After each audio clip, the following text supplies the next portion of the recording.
تو بلوس اپنے بڑے بھائی سے کہہ سکتے ہیں دنیا میں ان کے والد بھلے نہیں ہیں لیکن ان کے والد کے طور پر ہی ان کے بڑے بھائی حاجی وسیم صاحب موجود ہیں. میں چاہوں گا آپ سب پر اللہ کی سلامتی ہو.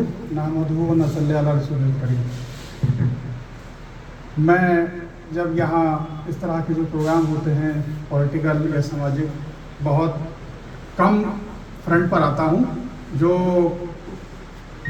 محفل ہوتی ہے اس کے سب سے آخر کے کونے میں کھڑا ہوتا ہوں اور یہ دیکھتا ہوں کہ ہم جو سیاست جو سماج کی باتیں ہم کر رہے ہیں اور جو ہم اسپیچیں دیتے ہیں تو اس کے تاثرات جب آپ سب سے پیچھے کھڑے ہوتے ہو وہاں پتہ چلتا ہے کہ آپ جو بول رہے ہیں کہ پیچھے کے لوگ کیا آپ کی باتیں کر رہے ہیں اچھی کر رہے ہیں کہ بری کر رہے ہیں.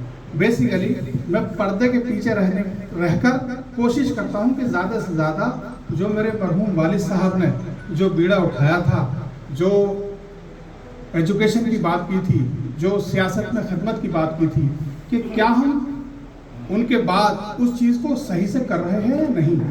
کیونکہ موقع پر انسان جو ہوتا ہے ہر آدمی اس کی اچھی باتیں تو بتاتا ہے لیکن نگیٹو باتیں بہت کم بتاتا ہے. تو اس لیے میں فرنٹ پر نہ رہ کر کوشش یہ کرتا ہوں کہ پیچھے سے ان سب چیزوں کو ایریڈیکیٹ کروں اور جو کمیاں ہماری ہیں انہیں ہم دور کرتے رہیں. اس کے ساتھ ساتھ میرے مرحوم والد صاحب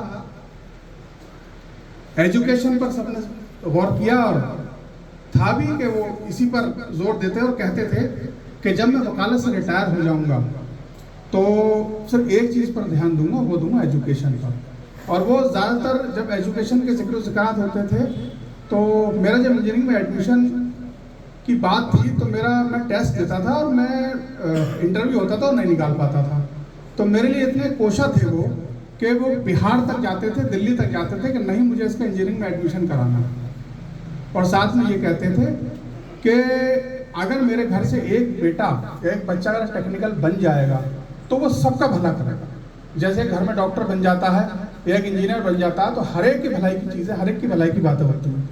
تو اسی کوشش میں اوپر والے کے شکر سے میں وہ انجینئر بنا اور بننے کے بعد میں نے کافی کوششیں کری, کچھ جاب بھی کی. پھر اس کے بعد میری محبت میرے بھائیوں کے لیے لگاتار رہی. چونکہ دیکھیے ودھایک تو ایک ہی بنے گا.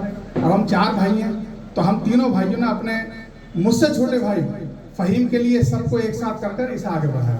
اور چونکہ زیادہ والد صاحب کے ساتھ رہتا تھا تو اسی لیے ہم سب نے اسی کے لیے لبیک کہا. اور آج بھی اپنے چھوٹے بھائی کے لیے ہمیشہ سے لبیک آگے بھی ہے اور آگے بھی رکھیں. میرے مرحوم والد صاحب کہتے تھے کہ علم الانسان ما لم یعلم, کہ انسان کو وہ سکھاؤ جسے وہ جانتا نہ تھا. وہ چیز کس سے آتی ہے؟ یہ علی گڑھ مسلم یونیورسٹی کا لوگو پر بھی لکھا ہوا ہے کہ وہ چیز کس سے آتی ہے, وہ آتی ہے تعلیم سے. تو جب یہ اسکول بنانے کی بات تھی تو اس میں سب سے پہلے اگر تائید کی تھی تعلیم کو آگے بڑھنے کے لیے تو میں نے کی تھی اپنے مرحوم والد صاحب سے کہ آپ اسکول بنائیے, ہم سب شانہ بشانہ ساتھ کھڑے رہیں گے. اس کے ساتھ ساتھ یہ اسکول تو بہت بعد میں بنا. میرے مرحوم والد صاحب نے اس سے پہلے کم سے کم 2 اسکول, ایک ڈنگر پور میں, ایک جویا میں اور ایک سوار میں, یہ 3 اسکولوں کی انہوں نے نیو رکھوائی اور آج وہ اسکول پھل پھول رہے ہیں, بہت اچھے سے چل رہے ہیں. ہمیشہ کوشش یہ رہتی تھی کہ زیادہ سے زیادہ تعلیم پر زور ہو اور فوکس ہو. تو مجھے لگ رہا ہے کہ وقت بھی بہت کم ہے, ڈاکٹر صاحب بھی جانا ہے. بات تو لب نہیں کرنا چاہتا تھا لیکن فی الحال آج اتنی رہنے دیتا ہوں, پھر کبھی انشاءاللہ بات کریں گے. تو آپ سب لوگوں سے یہ درخواست ہے کہ ہمارا سب کا ساتھ دیجیے. زیادہ سے زیادہ ہم کوشش یہ رکھیں گے پولیٹیکلی بھی اور سوشلی بھی, جتنا بھی کر سکیں گے آپ کی خدمات کے لیے ہر وقت حاضر رہیں. شکریہ.